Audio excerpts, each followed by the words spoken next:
Women who get together with other women are healthier, happier, and stronger. Now we can make some figure eights with our hips. Figure eight, figure eight, figure eight, figure eight. Woo! By the time I met Mickey, I had already contemplated suicide and I was developing a plan. That's how dark my life had gotten. Because I'm a woman, phenomenal woman, that's me. Hello, Hagerstown! Welcome to Prime Time for Women, the show for and about women in their prime. That's right. I'm so glad that you all are here today. We have an exciting program on which we're going to be celebrating strong women, women who kind of navigate life's obstacles with a can-do attitude, women who, just by the way they live their lives, are inspiring and encouraging and empowering all of us. So this past week, Toni Morrison, one of the strongest women ever, she passed away. She was she won the Nobel Peace Prize for Literature, and her book, Beloved, was named the greatest novel of the 20th century. You know, she wrote about the horrors of slavery and the continuing pain of racism.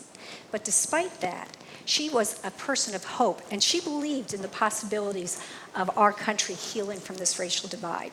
She challenged, but she also believed in hope. She believed in a better tomorrow. Now, we all don't have a Toni Morrison in our life as a role model. We don't know her personally, but we all know somebody in our life who really makes a difference, who inspires us, who we want to emulate. What I'd like to do is ask everybody in the audience to stand up and visualize a person in your life, somebody who really you admire. And when I count to 3, I want you to shout that person's name as loud as you can and bring their energy into this room with us. Are you ready? 1, 2, 3. Peg Howard. All right, thanks so much. Now, that's some really positive energy that we're bringing here today. And I guess before I invite our guests onto the stage, who are all incredibly strong, empowered women, I wanted to tell you a little bit about the woman that has had the greatest impact on my life, and that's my mom. My mom was fierce, she was determined, she was hard driving. She was bullheaded, and that bullheadedness opened a lot of doors, not only for her, but for her 7 daughters and for lots of women. But it was her kindness that opened hearts. My mom, she married young. She had 8 children by the time she was 32, and then she had another one to boot. But she was a problem solver in the highest order. She was creative. She never let a lack of money stop her. So I'm just going to share this as an example. When the orthodontist told her, you know, 8 of your 9 children are going to need braces, my mom went and got a job as an orthodontic assistant. She worked there until the last one finished his braces, and then she left and got another job. She went to NIH, and at NIH as a secretary, she was walking down the hall and she saw a bulletin board. And on the bulletin board it said, nursing shortage. We will pay for you to go to college and you give us 4 years. It's a scholarship. So my mom applied. The selection committee said to her, wait, you're not a recent graduate. She goes, it depends on your definition of recent. And so to make a long story short, she applied, she got the scholarship. She may have mentioned something about age discrimination, but she did it. So, and she worked at NIH after she graduated from Georgia University. She stayed there until, at the same time, George Washington Hospital, which is right nearby, was also having a nursing shortage. They began to recruit nurses saying, we'll pay for nurses' graduate schools for their credits for graduate school. And we'll also, if you have dependent children, we'll pay, they can go to George Washington University at no cost. My youngest brother was just getting ready to go to college. Anybody want to guess where he went to school? So my mom went to George Washington Hospital. She worked there. She finished her graduate school. Right after my brother left, she got a graduate degree in counseling. My brother graduated, and she started her own nurse counseling practice. I mean, you know, she kind of figured out a way around it. She was strong. She was also a bit of a character. For her 80, when she turned 80, she got a tattoo. My father had recently passed, so she got his initials on her arm. At 84, she went on an African safari, and over the Christmas holidays. And at a New Year's celebration, she drank shots of tequila, which she'd never done before. I said to her, "Man, that's crazy. Why are you doing that? I can't believe you did that. That's dangerous, blah, blah, blah." And I said, "I don't understand this. I don't know why." And she said, "Bernadette, you know, I'm going to give you the same answer I've been giving everybody my whole life. I'm not going to let anybody tell me what I can and cannot do or what I can and cannot accomplish." That's why she's my role model. So, yeah. And our guests today are every bit as feisty and determined. They have tackled some of life's issues, and they've done it with incredible discipline and joy. I'm so excited to have Abby Maslin on our show. She's going to be talking about her journey that she has lived with her husband, severe head trauma, and how they've invented love in their relationship. And also we have Darcy Easton, who at almost 90 is here to tell us how she's lived the secrets of a long, happy life. And I have to tell you, she's what the kids in my neighborhood call, she's kicking butt. So we're so glad to have Darcy here. We also have our poet laureate, Takesha Martinez, here. She's going to be sharing a poem about overcoming obstacles, not quitting. And of course, we have Ann Stillwater. She's going to be speaking on the power of self-acceptance to overcome imperfections. This show wouldn't be possible without our sponsors. So I'm so grateful to Antietam Broadband and to Meritus Health. You know, a lot of people think of Meritus Health as a hospital for injured and sick people, and they treat just people in the hospital. But there's so much more than that. They do community outreach. They offer programs in our community that enrich the health and the well-being of our communities year-round. I'm also grateful to Steady Entertainment, to Smart TV, to the Women's Club for hosting this, and to Farney-Keaty Home and Village, who offers a variety of nursing and living arrangements for seniors right here in Washington County. And they've been doing that for 100 years. They're celebrating their 100th anniversary. So anyhow, I just wanted to say thanks to all of them. Thank you for being here, and we'll be right back after this short commercial break.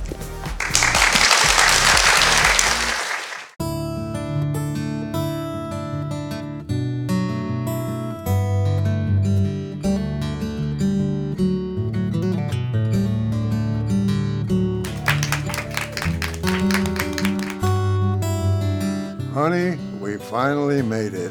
Yes, we did. Yes, we did. No matter where you're at in your retirement, here at Farney-Keaty will support you and celebrate your life. Call us today to schedule your tour.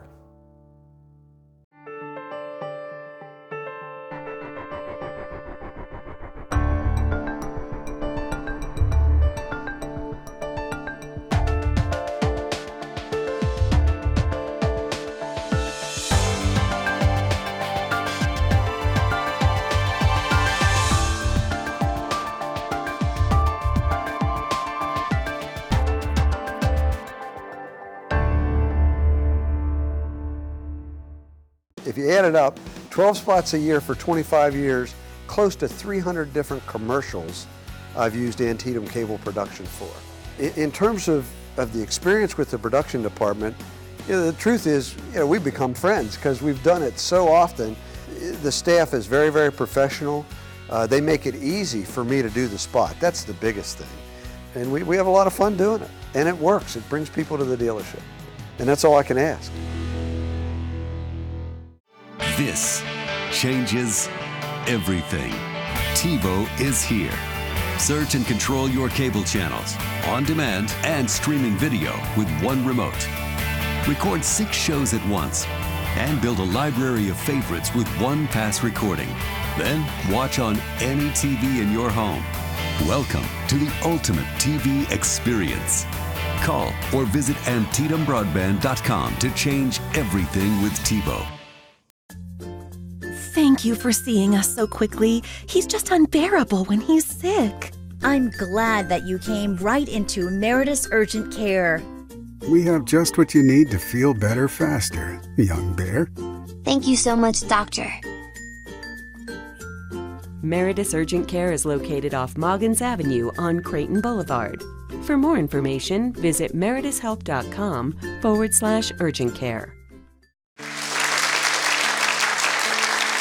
I'm so glad you're still here because we have Abby Maslin coming on the show.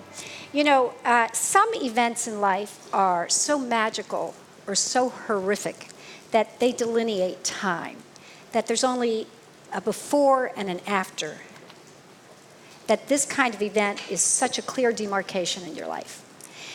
Abby, who is a school teacher, a wife, and a mother, she experienced such an event on August 17th of 2012 when her husband was coming home from a Nationals game and mugged and sustained severe head trauma. Abby's going to be here on the show to talk about her before and after, to talk about the fear of seeing the man she loved, paralyzed, unable to speak, in a coma, partially blind.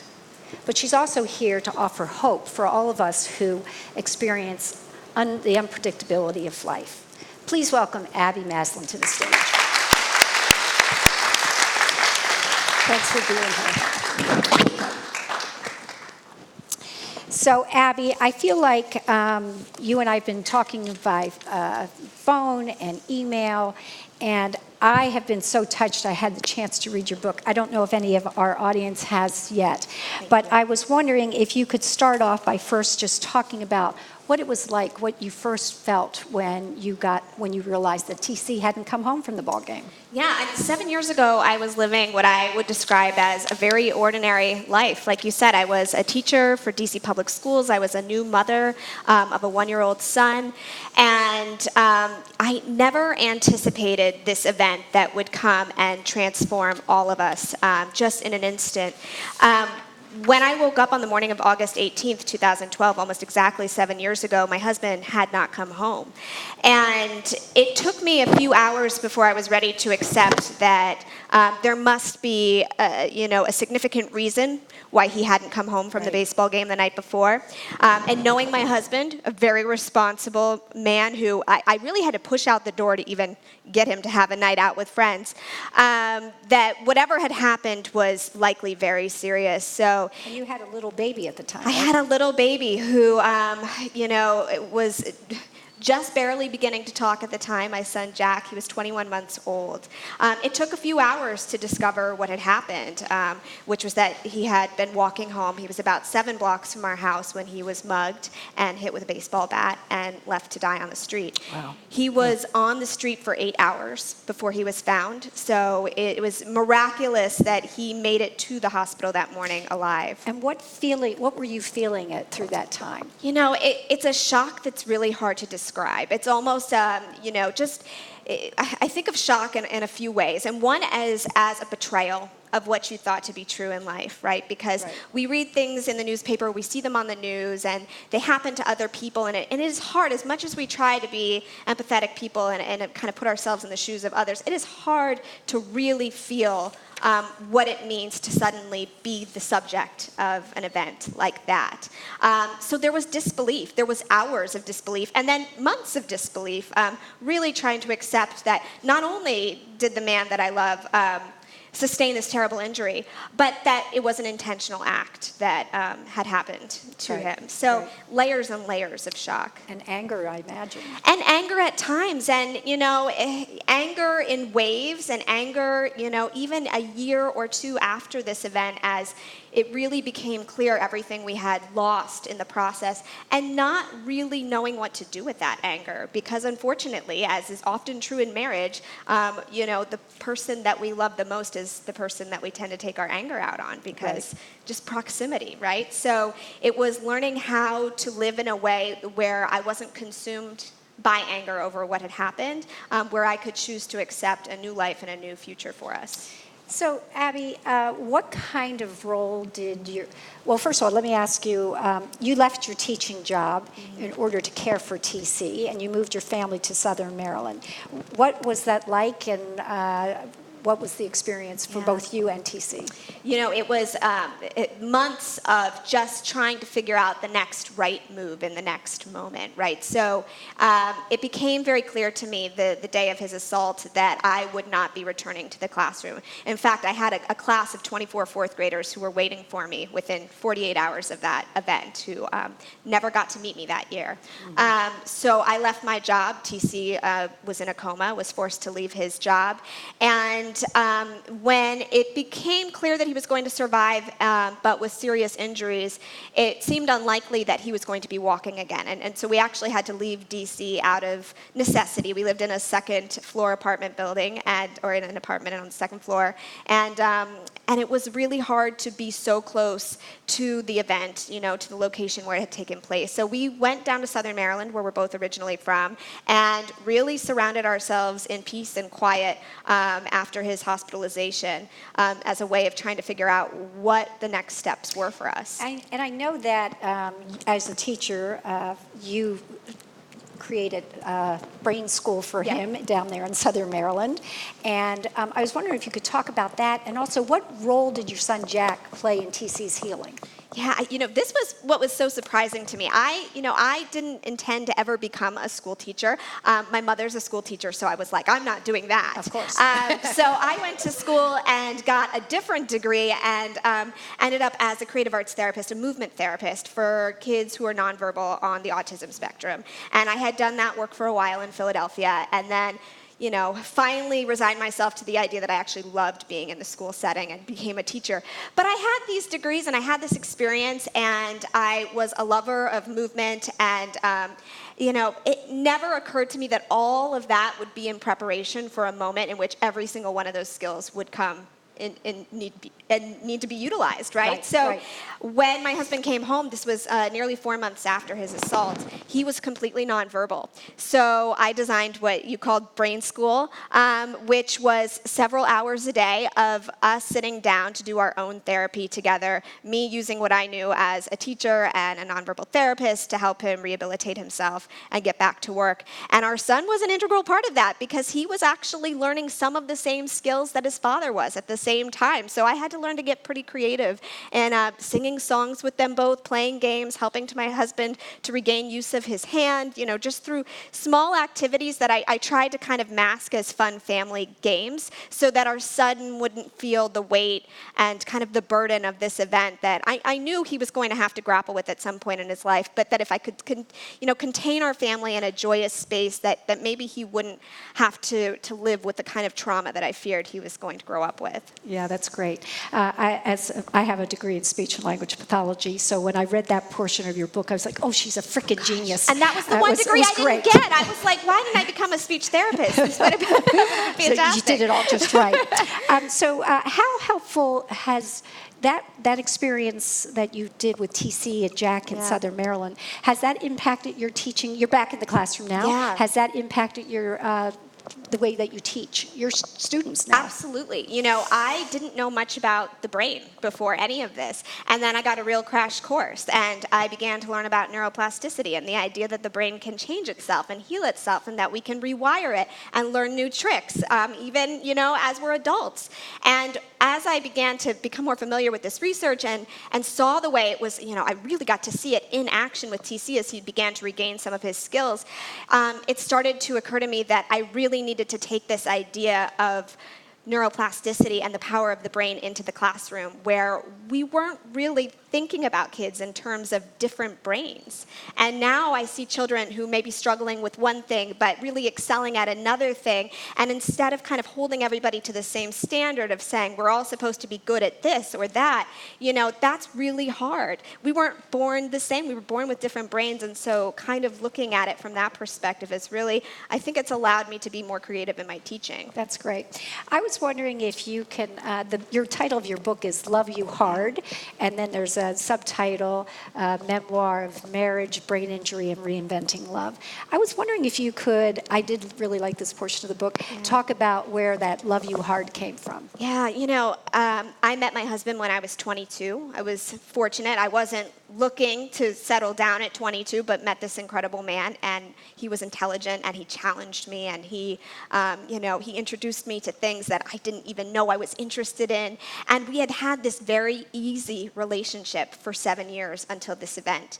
And my impression of love was that it was supposed to be like that it it was supposed to be intuitive, and it was supposed to be easy and magical, and that's why you wait so long to find the right person. And what I discovered in all of the struggle of helping TC regain what he had lost is that love is messy, and it is hard, and it wasn't meant to be smooth sailing for the whole course. And there was an evening where we were standing in our kitchen, and this is just as he was beginning to regain some of his speech, and he looked at me and he said, "I love you so hard." And TC has aphasia, which is a communication disorder, so sometimes when he's searching for a word, he'll come up with a different one, and sometimes that different word is just even more profound and more correct than what he was searching for. And I thought, yeah, you nailed it. You know, this love is solid, it's sturdy, it is about struggle. I find my husband now to be just the most incredible person because of what is hard for him, not what comes easily to him. You know, I think that's so beautiful. Thank you. I have a lot of other questions, but I'm guessing that our audience might have some questions. Is there anybody that has a question for Abby?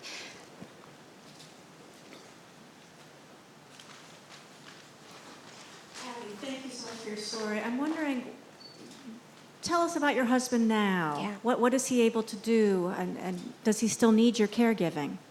Great question. Yeah, he had a very long rehabilitation. You know, in some people's opinions, and very short in others, because brain injury is such a gray injury, and there really is no prescribed course. He really pushed himself for 2 hard years, and he was able to return to work 2.5 years after his injury, which no one predicted, which was incredible. That is not to say it is easy. It is hard. He is easily fatigued. He lives with physical disabilities. He's got weakness on one half of his body and, limited eyesight. So, he really works hard to compensate for some of those challenges every day. But in all, we're living this kind of miraculous chapter that we never anticipated, where from the outside, life looks pretty similar to how it did 7 years ago. It feels completely different on the inside, though. We don't take for granted one moment of it because we know how fragile it is.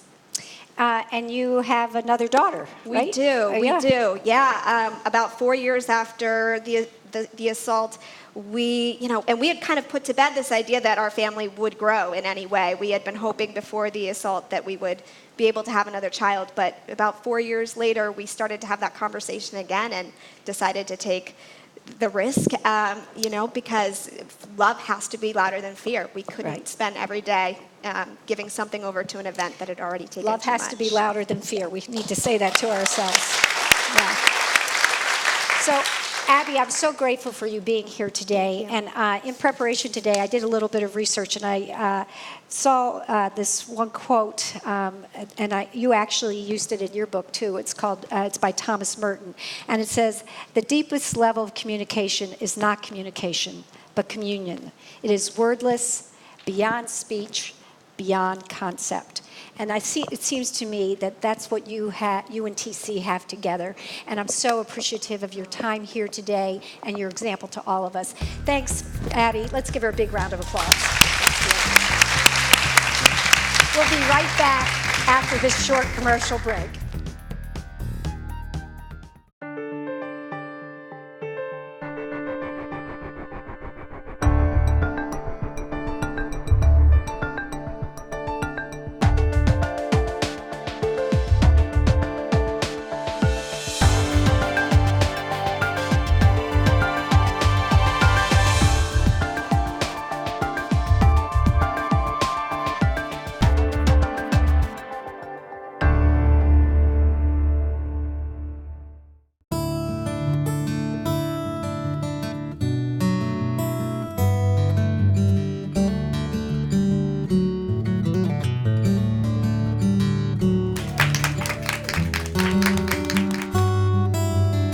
Honey, we finally made it.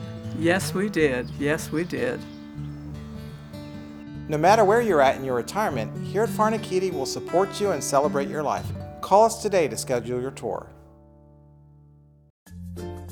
Thank you for seeing us so quickly. He's just unbearable when he's sick.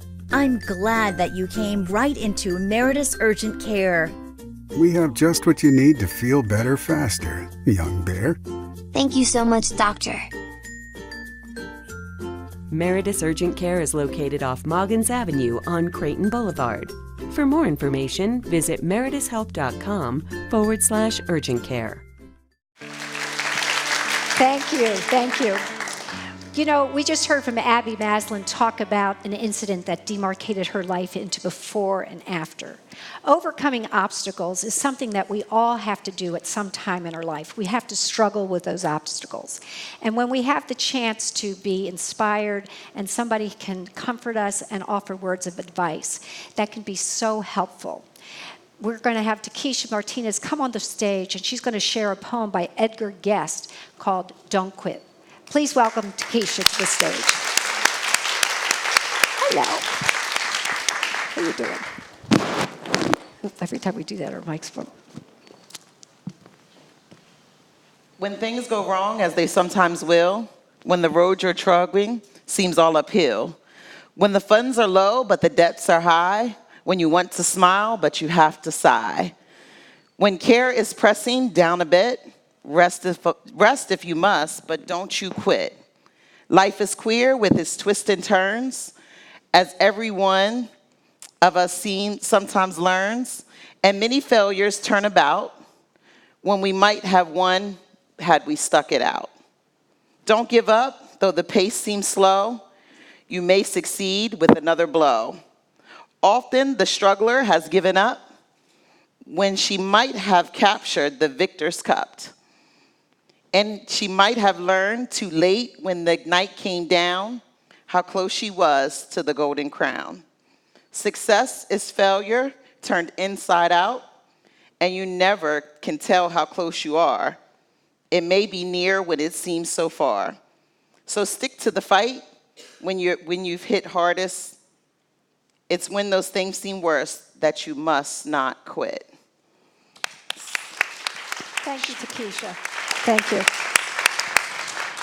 So is there anyone out there who remembers a time in their life when they were struggling and they had somebody offered words of advice or comfort for them that made a difference in their lives? Anybody? Yeah?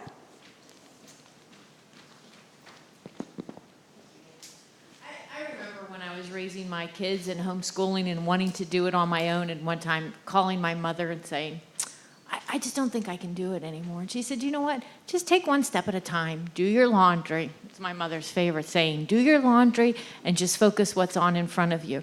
And remember, you don't really take care of everything. Everything just happens. So that was it. That's helpful. Thank you, Barb. Anybody else want to share words of wisdom that they experienced during a difficult time?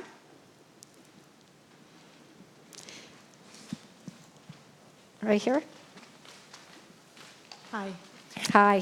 What's your name? I'm Liz. Liz, thanks for being here. I'm a fearful flyer. I don't fly anymore. After 9/11, the whole idea of airplanes crashing into buildings so traumatized me. I mean, in addition to all the people dying, it was deeply, deeply unsettling. I wasn't sleeping or anything. So I talked to a cognitive psychologist about how do you change your thinking. And the best piece of advice that he gave me, and I use it to this day, is you look around, you remind yourself that you're okay, that you're safe, you're healthy, and you go on with your life. And that really helped. That's great. Anybody else?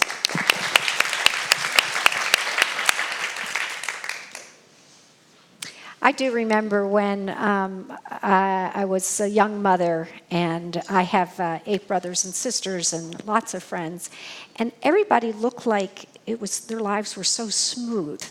And I felt like my life was in turmoil, just trying to get everybody to do where they were supposed to be and to the baseball practice and dishes and I don't even know what.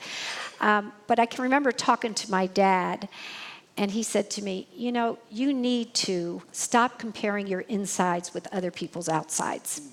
He said, if you're going to do some comparing, compare your insides, check in with them and see what's happening on their inside. Or compare how you look on the outside to how they look on the outside. But that was one of those things that was kind of, really monumental for me, because I didn't realize that I was comparing my insides to other people's outsides, and it made such a emotional and intellectual shift to be able to say, oh, they are two different things. And now I think I would say to my kids, don't even bother comparing yourself, just be who you are. But that was my dad's advice to me, and it was really helpful. Takesha?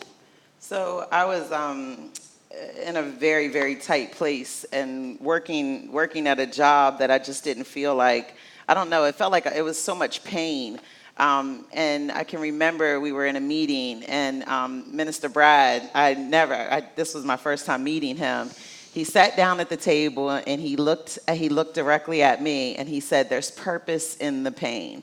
And I remember like a shift happening right then. It was so much pain. It's always so much pressure and so much pain. But now I constantly remember there's purpose in the pain.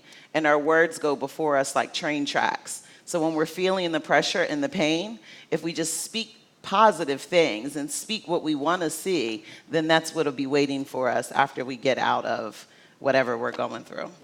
Thank you so much for sharing that. Give her a round of applause for that.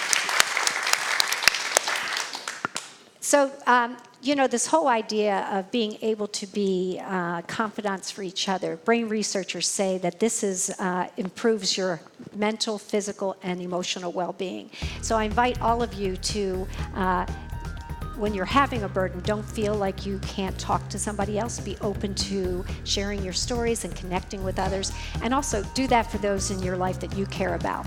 So thanks for being with us, and we'll be right back after this commercial.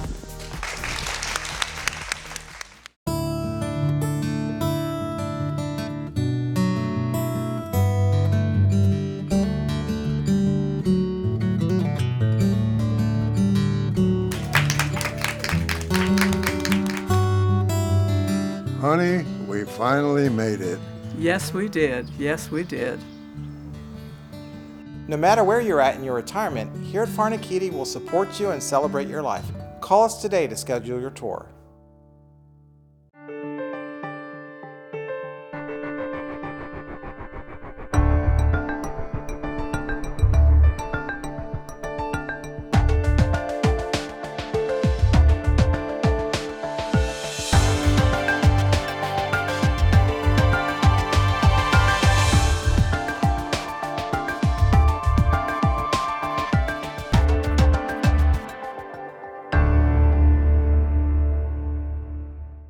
If you add it up, 12 spots a year for 25 years, close to 300 different commercials I've used Antietam Cable Production for. In terms of the experience with the production department, the truth is, we've become friends because we've done it so often. The staff is very, very professional. They make it easy for me to do the spot. That's the biggest thing. And we have a lot of fun doing it. And it works. It brings people to the dealership. And that's all I can ask. Thank you for seeing us so quickly. He's just unbearable when he's sick. I'm glad that you came right into Meritus Urgent Care. We have just what you need to feel better faster, young bear. Thank you so much, Doctor. Meritus Urgent Care is located off Moggins Avenue on Creighton Boulevard. For more information, visit meritushealth.com/urgent care.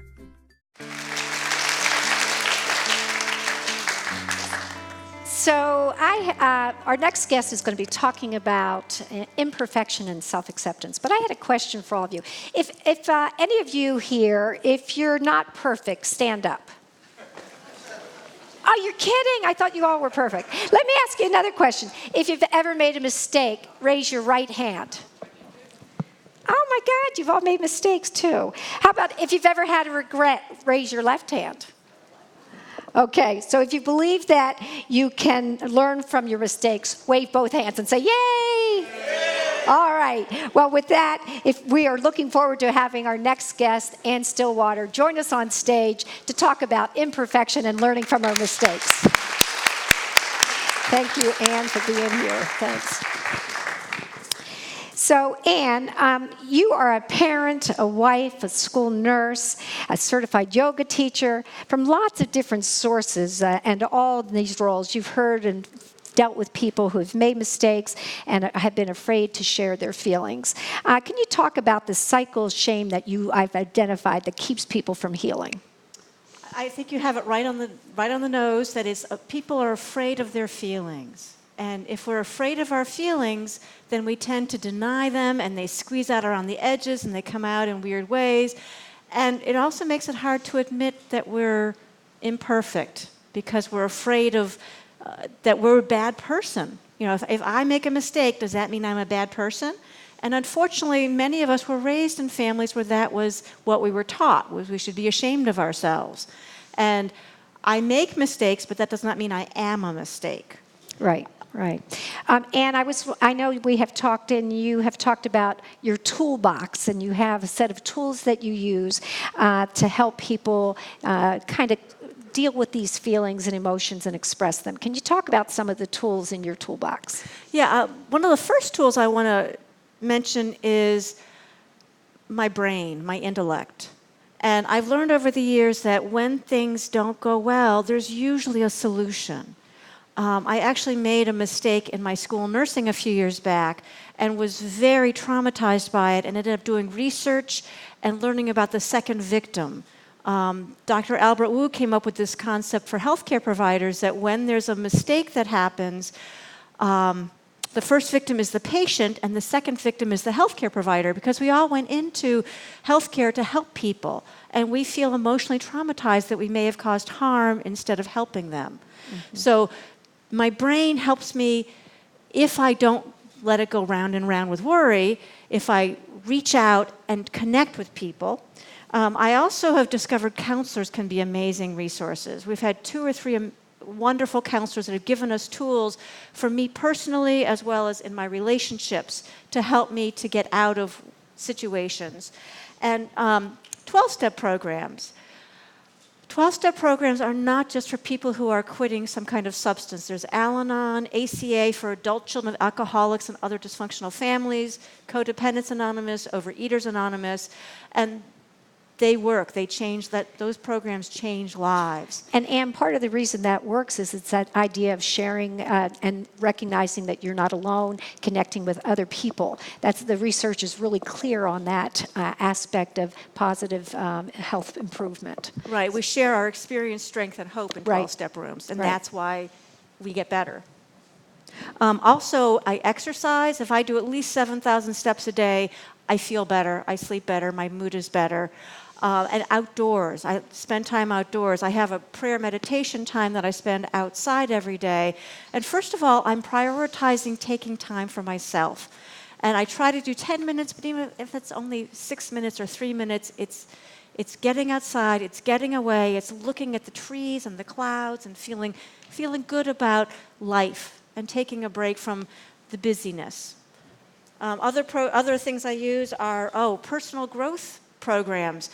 My school paid for us to do the 7 Habits of Highly Effective People. I also just recently did a program called Life Results, all about empowerment and intentionality, deciding what do I want to do with my life and how can I make that happen. Yoga. Yoga is wonderful for getting in touch with myself, and my own feelings, and exercise in general. Technical difficulties here. There we go. Yeah. Thank you. But the main thing is to not isolate, to accept my feelings and reach out to other people and talk about them, and not feeling like I need to be stuck in my feelings alone. Mm-hmm. Mm-hmm. There are lots of tools, and one thing I've discovered is if one tool doesn't seem to work, if I keep going and look for other tools, they usually show up. And I know that you also use affirmations as a tool to not only for yourself, but when you do work with groups. Maybe would you be willing to share an affirmation with us today that would be helpful? Yes, I would. And I would like to share an affirmation that my mother taught me. My mother was a good role model for realizing that she could be a better parent. And she was a little hard on me, especially when I was young. But she went through some self-help groups herself and discovered that she could change her messages to us. And the one message that I really love, and here's a bookmark for you. Oh, thank you. She taught us, I am lovable and capable, IALAC. And that's something I would like to share with you, and I would like to share it, including some science. Here we go. I might need your help with this. There you go. Speaking of things not going perfectly. Yep. So Amy Cuddy did some research and found out that when people have their arms out wide, up in like this to hug each other, or up in the air like this, or Wonder Woman, I love this Prime Time for Women logo, it's like this, that if we do this for 2 minutes, we increase our self-confidence. So I'd like to invite all of you to stand if you'd like, or just stay seated if you'd like, and raise your arms. And together, let's say it 3 times. I am lovable and capable. I am lovable and capable. I am lovable and capable. I am lovable and capable. Yes, you are. All right. You are all lovable and capable. So, Anne, is that something that you use in your yoga practice as well? Do you do affirmations when you do yoga? Especially when I'm teaching yoga, I try to help people to change the messages. We're all doing affirmations all the time. But the question is, am I giving myself affirmations that I'm not good enough, I messed up, oops, I didn't get that microphone on right? Or am I using affirmations that it's okay, this is a new technology for me, and it's okay to ask for help, and I'm doing a good job, and I am progressing, progress, not perfection. So I've been working for myself to change those messages in my brain from judging myself and beating myself up to more of self-love, and I deserve to have faith in myself. Yeah, that's great. Well, I'm sure, like me, you feel that grateful for Anne for not only sharing her story, but also being willing to model vulnerability and humility. This is something that we all ought to take home with us. And, you know, we're so grateful for Anne for taking the time to be here today.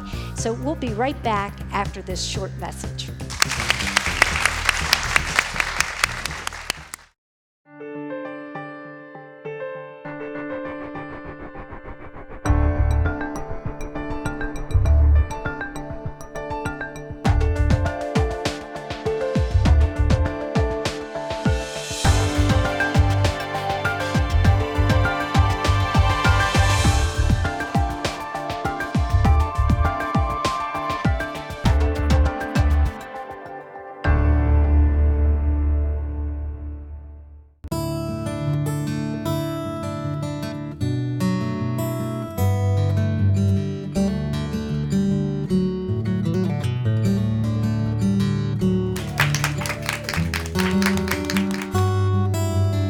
Honey, we finally made it.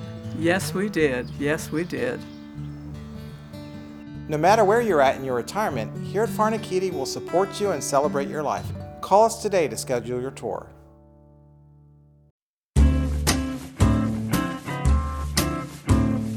The internet has changed how we live and work and has become an essential utility in our everyday lives. But with so many connected devices, how do you know how much bandwidth is enough? Bandwidth refers to the total amount of internet data that can be delivered to your home every second. It is important to understand that bandwidth is shared among all connected devices in the home. The more devices that connect to the internet. Introducing Antietam Smart Wi-Fi, the ultimate home networking solution. Smart Wi-Fi expands your wireless network and can eliminate Wi-Fi dead zones. Adding Smart Wi-Fi access points creates a Wi-Fi blanket for all of your devices, so you get consistent wireless internet speeds anywhere in your house. So go ahead and browse, game, and stream video in any room. Make the most of your internet with Smart Wi-Fi from Antietam Broadband. Smart homes deserve smart Wi-Fi. Business internet just reached the tipping point. Tip your hat to the information age. Get a gig for business and upload robust files, complex videos, and compound reports. At the same time, in real time, while saving time. For DISA and data, get a gig. Got it? Now get going. Get Flight Gigabit for Business backed by 24/7 tech support from Antietam Broadband. Call us today. The Humane Society of Washington County offers refuge to domestic animals in need. Animals like Romeo. Starved and abandoned in the bitter cold, Romeo is not the first animal found in this desperate condition, and he won't be the last. You can help give innocent animals another chance. Even a $10 monthly donation can help the Humane Society of Washington County act quickly to save lives. Can the animals count on you? Visit hswcmd.org to learn more. Thank you for seeing us so quickly. He's just unbearable when he's sick. I'm glad that you came right into Meritus Urgent Care. We have just what you need to feel better faster, young bear. Thank you so much, Doctor. Meritus Urgent Care is located off Moggins Avenue on Creighton Boulevard. For more information, visit meritushealth.com/urgent care. Thank you. Darcy Easton has lived the fullest of lives, and so full that I'm actually going to refer to my notes because I can't possibly remember everything she's done. But after raising her family and caring for her husband, who passed away in 1987, Darcy gave herself permission to do whatever the heck she wanted to do. For the past 31 years, Darcy has taken classes, volunteered. She's been at Meritus as a volunteer for 30-some years. She's served on local boards. She's been in the movie Gods and Generals. She's kind of done it all. Darcy has been recognized by civic organizations. She received in 2000 the Volunteer of the Year Award from the Community Action Council, and she was also honored as the People's Choice Award in 2015 by the Community Foundation. Darcy has this incredibly active lifestyle, with challenges and any and all perceived ideas about what aging looks like. When asked what she was going to do for her upcoming 90th birthday, we met ahead of time, and I said, "What are you going to do for your 90th birthday?" Without missing a beat, she said, "I'm going zip-lining." So please welcome Darcy to the stage.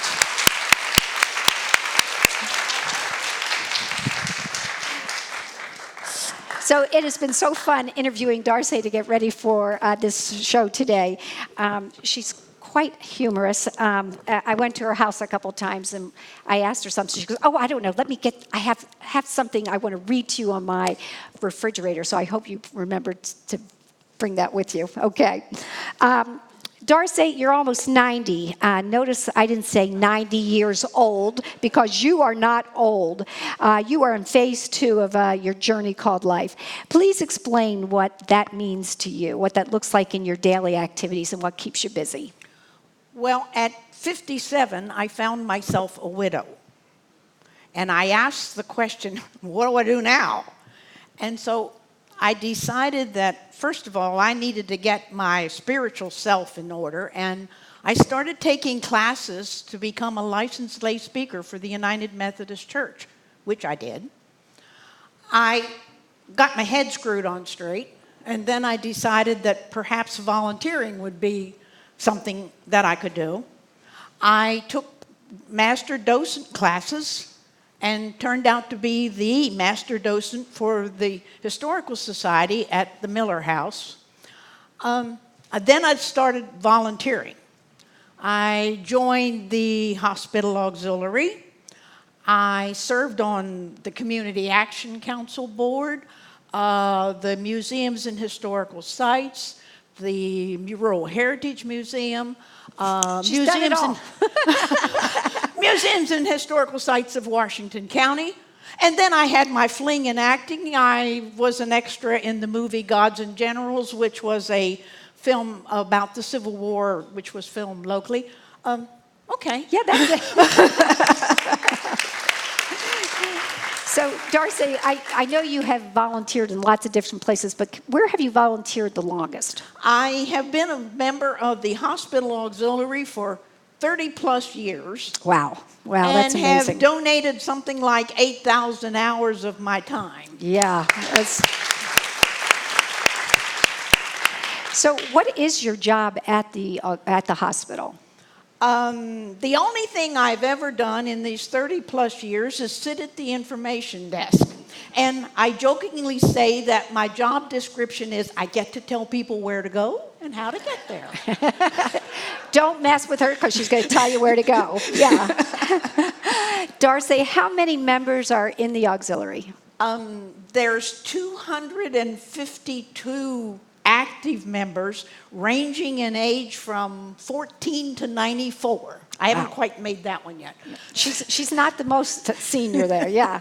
That's great. And what are some of the other jobs we tell them? I know you're not giving up your job of telling people where to go, but what other activities might volunteers at the auxiliary do? Well, depending on your interest and whether you want to interact with patients, visitors, and their families, or whether you want to be behind the scenes, there's a variety of activities. I think we participate in something like 25 or 30 different things that go on. You could be a volunteer at the new urgent care center out in Mogginsville. You could work at the John Marsh Cancer Center. You could work in the gift shop. And you could work at the information desk. We always can use more persons. You could do the surgical waiting area, the gift shop, deliver flowers, be an escort. And how do people find, who do they talk to when they want to join the auxiliary? If you're interested in being a volunteer, we have a coordinator by the name of Jessica Casey, but for your information, there's a whole row of hospital sitting back there. And you can talk to any one of them. Just call the hospital volunteer office, and let's see, the phone number is 301-790-8143. Good, I remembered. I didn't doubt that she would. Darcy, what do you get out of volunteering? Why is it you do what you do? The hospital, as most of you know, can be a scary place. And you find doctors and nurses talking in quiet tones, using words that you can't pronounce or don't even understand. And we volunteers are different. We're part of you. We use words that you understand or are familiar to you. We smile at you. We talk to you. And we give you directions and help. But I need to share this one little story, a personal story. I was sitting at the information desk several weeks ago, and a lady came up. And I said, "Oh, hi, how are you?" And immediately, tears started flowing down her cheeks, and she started telling me her story. After listening to her for a couple minutes, I said, "You need a hug." So I got up from my desk and went around and embraced her for a bit. She collected herself, and she looked at me and she said, "This is the only good thing that has happened to me today." Yeah. I gave her a tissue, issued her a pass, told her I was sorry, and sent her on her way. But I sat down in my chair and looked skyward and said, "This is why I do this." Yeah.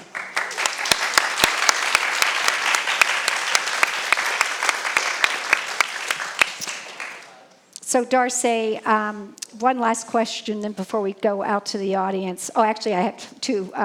You have a wonderful memory. What do you attribute your memory to?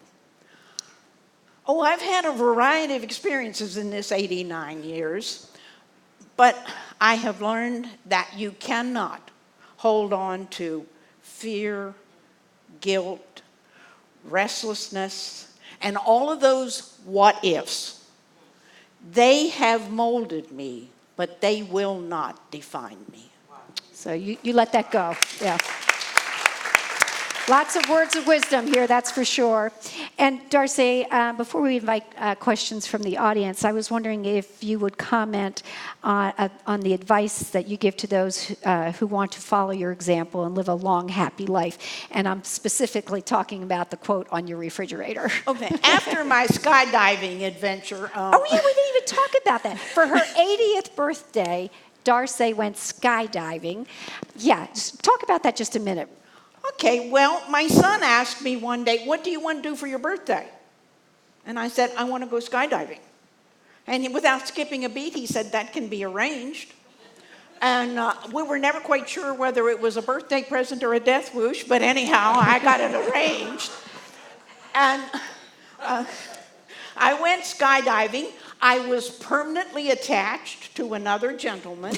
There were 6 men in the airplane singing happy birthday to me as I fell out at 10,400 feet. That is amazing. And she landed safely, so. Well, I broke my ankle when I landed, but that really didn't matter. That all makes the story better, though. Except for my daughter. Yeah. Well, after this adventure, a friend of mine who has been a school friend for years sent me a little adage which has found its home on my refrigerator, and this is what it says. In this journey called life, my aim is not to take a pretty, well-preserved body to the grave, but rather to slide through sideways, thoroughly used up, enjoying every minute of it and saying, damn, it was fun. Woo, Darcy! So, we have time for 1 or 2 quick questions. Who has a question for Darcy? Yes. So in your almost 90 years of life, what is the biggest change that you see in our culture and society? Do you have a thought about that? We don't talk to each other. Everybody uses their thumbs. That's why we're doing prime time for women, right? All right, that's great. Well, Darcy, we have a special treat for you. When Darcy and I first met, she had all these little scraps of paper, and she said, do you think you could help me put this into a scrapbook? And I don't have some talents, and I know it. But I do know people with lots of different talents. So I contacted a neighbor and friend who, for a while, did a business of scrapbooking. And at this time, I'd like to invite Lynn Smith and also Carolyn Simonson, the CEO of Meritus Hospital, to come on stage. And I'd ask that you would join me in singing an early happy 90th birthday to Darcy. So come on stage. Happy birthday to you. Happy birthday to you. Happy birthday, dear Darcy. Happy birthday to you. This is Carolyn Simonson giving me a birthday present. And here is a birthday present, your legacy, in a beautiful book completed by Lynn Smith. Thank you, Lynn. So I just wanted to say that the really neat thing about this is at the end of each show, we invite the largest friend group up on stage. And that's because we, at Prime Time for Women, we try to encourage people to put their thumbs away and their phones away and spend time talking and doing things with their friends. So we invite the largest friend group on stage and ask them to pick a nonprofit to receive 10% of total ticket sales. So the largest group that came here today are Friends of Darcy's. So would you please come on stage and join us on stage? Come on up if you're here supporting Darcy. Come on, let's move over. Yeah. I think they might have been afraid I was going to say something that I shouldn't have. Yeah, come on stage. I think what we want to do now is, Darcy, can you please get in the middle? We'd like to thank Darcy for her commitment to our community, for the example that she leads in all the different environments that she serves, and really thank Meritus Hospital for giving her the opportunity to be of such service at the hospital. So thanks for joining us, and we'll be back next month at Kepler Theater at HCC, Saturday, September 14th. Thanks for joining us.